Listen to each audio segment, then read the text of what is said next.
नमस्कार मित्रों, आज हम लोग पढ़ेंगे क्लास 11th का भौतिक विज्ञान। पहला अध्याय हम लोग देखेंगे। पहला अध्याय जो है आपका भौतिक जगत है, फिजिकल वर्ल्ड। पहला अध्याय जो है आपका क्या है, भौतिक जगत है। फर्स्ट यह भौतिक विज्ञान की क्लास 11th की पहली वीडियो है। तो इसमें सबसे पहले आता है विज्ञान। विज्ञान विज्ञान को साइंस कहते हैं। विज्ञान को इंग्लिश में साइंस कहते हैं। साइंस जो है यह एक ग्रीक भाषा का शब्द है। ग्रीक भाषा के शब्द से लिया गया है। ग्रीक भाषा के साइंसिया शब्द से ही साइंस को लिया गया है, जिसका अर्थ होता है जानना।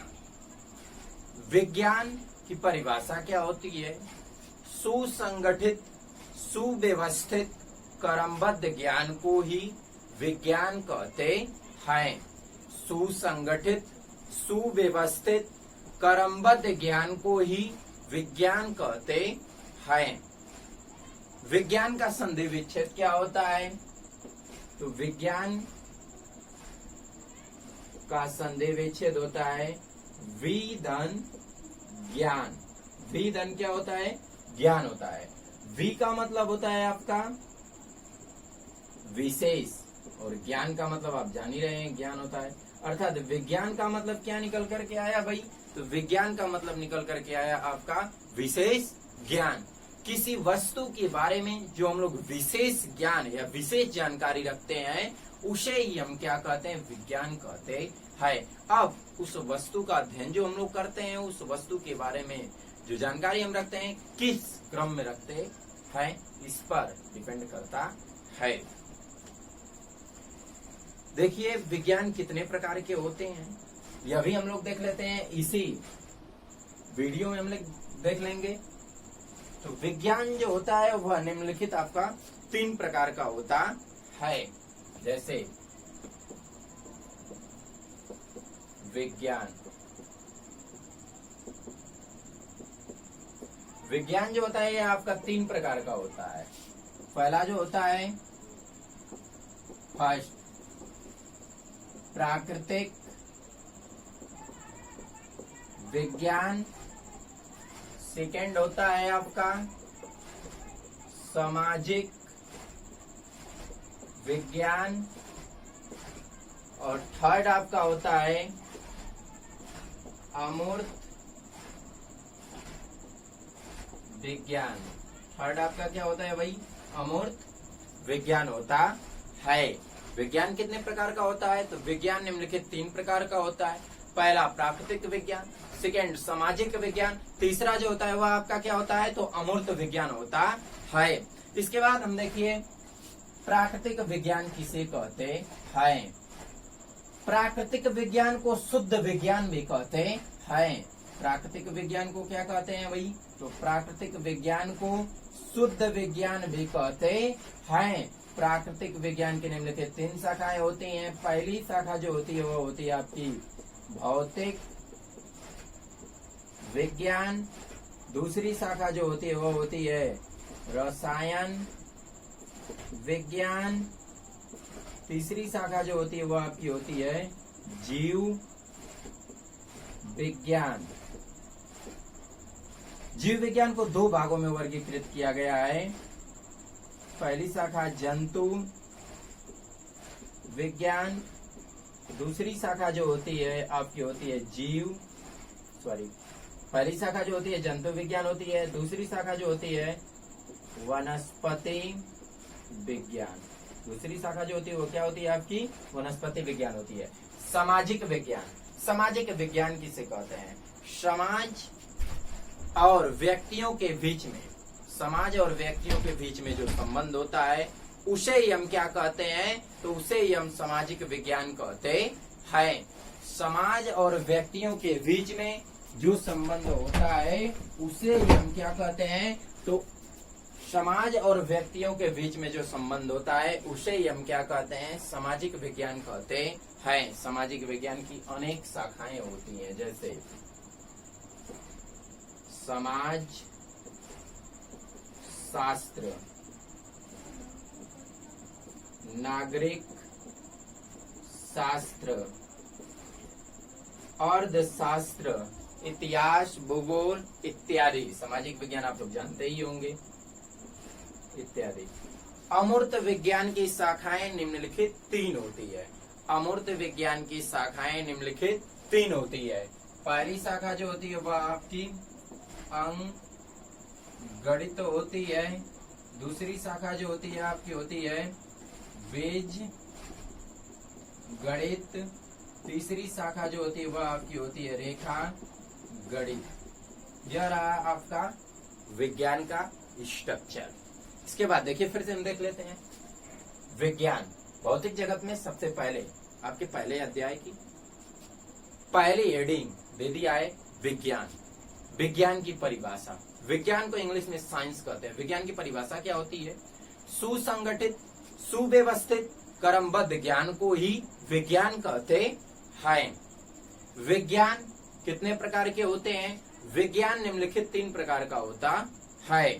फर्स्ट प्राकृतिक विज्ञान, सेकेंड सामाजिक विज्ञान, थर्ड अमूर्त विज्ञान।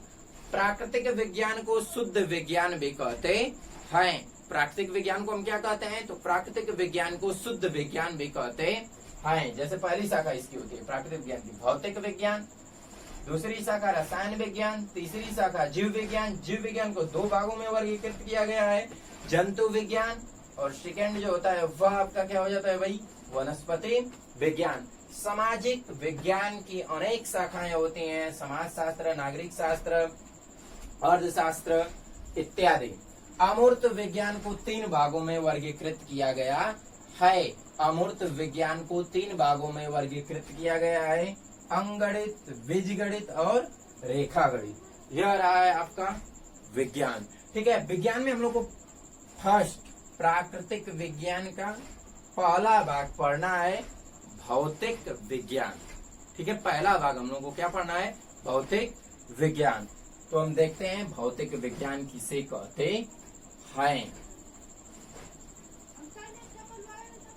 ठीक है, तो हम देखेंगे इसमें भौतिक विज्ञान किसे कहते हैं। ठीक है, अर्थात भौतिक विज्ञान, भौतिक विज्ञान, भौतिक विज्ञान को इंग्लिश में फिजिक्स कहते हैं। भौतिक विज्ञान को इंग्लिश में क्या कहते हैं भाई, तो भौतिक विज्ञान को इंग्लिश में फिजिक्स कहते हैं। ठीक है, भौतिक विज्ञान का अर्थ होता है, भौतिक विज्ञान का अर्थ क्या होता है भाई, जैसे देखिए सबसे पहले तो हम भौतिक विज्ञान को देखेंगे। भौतिक विज्ञान को अंग्रेजी में फिजिक्स कहते हैं। भौतिक विज्ञान को अंग्रेजी में क्या कहते हैं भाई, तो भौतिक विज्ञान को अंग्रेजी में फिजिक्स कहते हैं। फिजिक्स एक ग्रीक भाषा का शब्द है। फिजिक्स जो है यह आपका एक ग्रीक भाषा का क्या है, तो फिजिक्स एक ग्रीक भाषा का शब्द है जो कि फ्यूसिस से लिया गया है। फिजिक्स शब्द जो है ग्रीक भाषा का एक शब्द है और ग्रीक भाषा के फ्यूसिस शब्द से लिया गया है। फ्यूसिस शब्द का अर्थ होता है प्राकृतिक। फ्यूसिस शब्द का अर्थ क्या होता है, प्राकृतिक। प्राकृतिक का मतलब क्या होता है भाई, प्राकृतिक में जो घटनाएं घटित होती हैं उसी घटनाओं का हम अध्ययन करेंगे भौतिक विज्ञान में। तो फ्यूसिस शब्द का अर्थ क्या है भाई आपका निकल करके, तो फ्यूसिस शब्द का अर्थ आया प्राकृतिक। ठीक है, इसका तुल्य संस्कृत शब्द भौतिकी है। भौतिक विज्ञान या भौतिक का संस्कृत शब्द जो होता है वह क्या होता है, तो भौतिक शब्द का संस्कृत शब्द भौतिकी होता है। ठीक है, जिसका उपयोग भौतिक जगत में हम करते हैं। भौतिक विज्ञान के अंतर्गत प्राकृतिक एवं प्राकृतिक घटनाओं का वैज्ञानिक अध्ययन किया जाता है, या वैज्ञानिक दृष्टिकोण से जो अध्ययन किया जाता है उसे ही हम क्या कहते हैं, तो उसे ही भौतिक विज्ञान कहते हैं। प्रकृति की या प्राकृतिक घटनाएं जो घटित तो होती हैं, उस प्रकृति की या प्राकृतिक घटनाओं का अध्ययन जो वैज्ञानिक दृष्टिकोण से यदि उसका अध्ययन किया जाता है तो उसे ही हम क्या कहते हैं, तो उसे ही भौतिक विज्ञान कहते हैं। भौतिक विज्ञान की परिभाषा क्या होती है? भौतिक विज्ञान विज्ञान की वह शाखा है, भौतिक विज्ञान विज्ञान की वह शाखा है जिसमें द्रव्य, भौतिक विज्ञान विज्ञान की वह शाखा है जिसमें द्रव्य कामा ऊर्जा के अलग अलग स्वरूपों, कामा ऊर्जा के अलग अलग स्वरूपों तथा द्रव्य एवं ऊर्जा के बीच की अलग अलग क्रियाओं का अध्ययन किया जाता है। सबसे पहले हम देखेंगे द्रव्य किसे कहते हैं। ऊर्जा आप लोग जानते होंगे, बिना ऊर्जा के कोई कार्य संभव नहीं है, बिना ऊर्जा के कोई कार्य संभव नहीं है। भौतिक विज्ञान में ऊर्जा भी इम्पोर्टेंट है और उतना ही इम्पोर्टेंट क्या है, द्रव्य। द्रव्य को मैटर कहते हैं, द्रव्य को हम पदार्थ भी कहते हैं। तो जितना ऊर्जा इम्पोर्टेंट है भौतिक विज्ञान में, उतना ही इम्पोर्टेंट क्या है आपका, द्रव्य है। द्रव्य को मैटर कहते हैं, मैटर को पदार्थ भी कहते हैं। तो सबसे पहले हम द्रव्य देखेंगे अर्थात पदार्थ देखेंगे।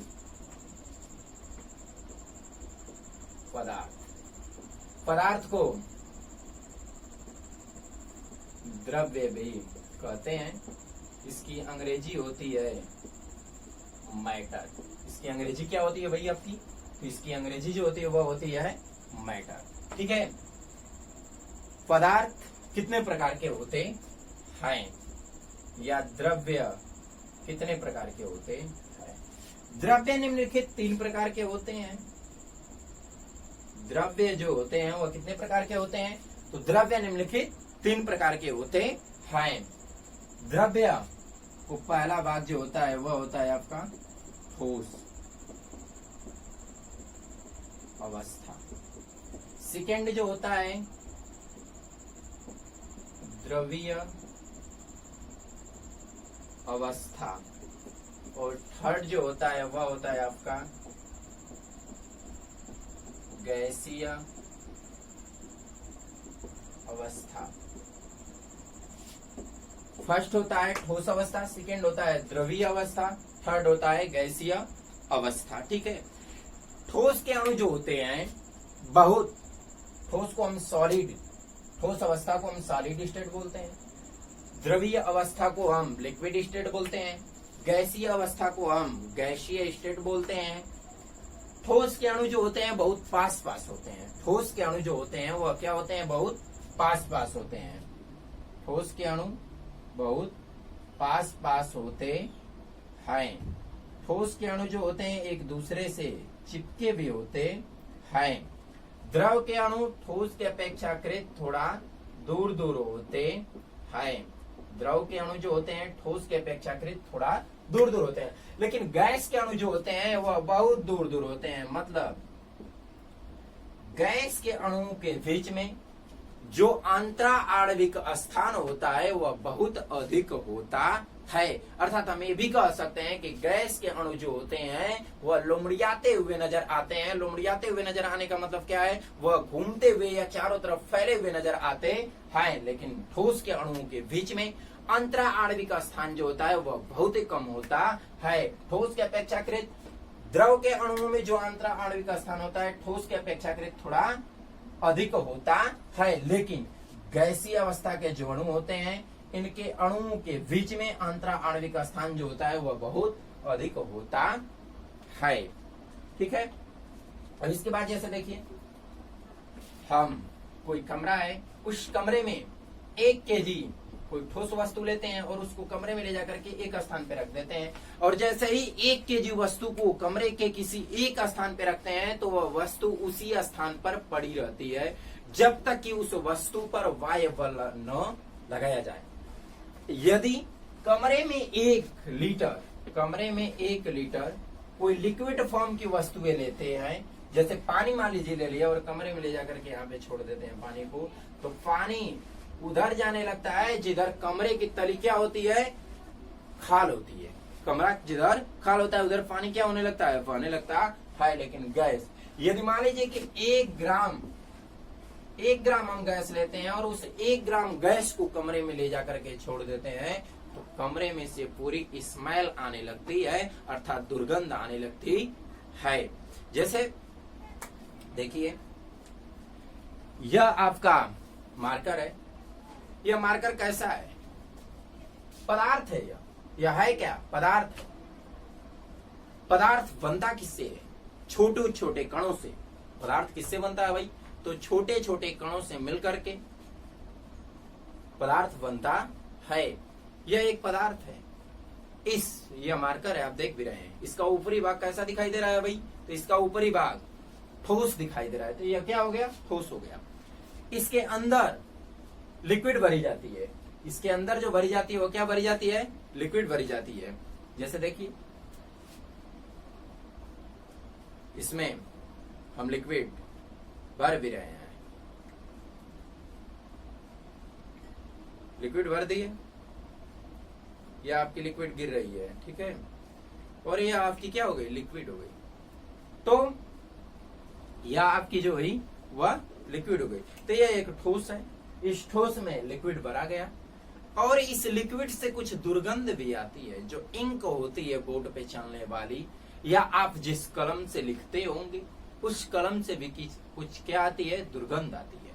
तो इसमें यह एक ठोस है, इसमें हम लिक्विड भर दिए और इस लिक्विड से जो दुर्गंध आ रही है वह किस अवस्था में होगी, गैसीय अवस्था में होगी। गैस का स्थान निश्चित नहीं होता है। ठोस का आकृति और आकार दोनों निश्चित होता है। ठोस का आकृति और आकार दोनों निश्चित होता है, अपितु द्रव का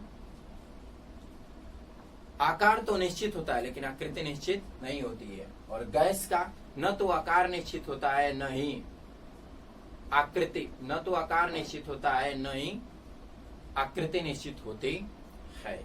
ठीक है, इसके बाद हम लोग मिलेंगे अगली वीडियो में।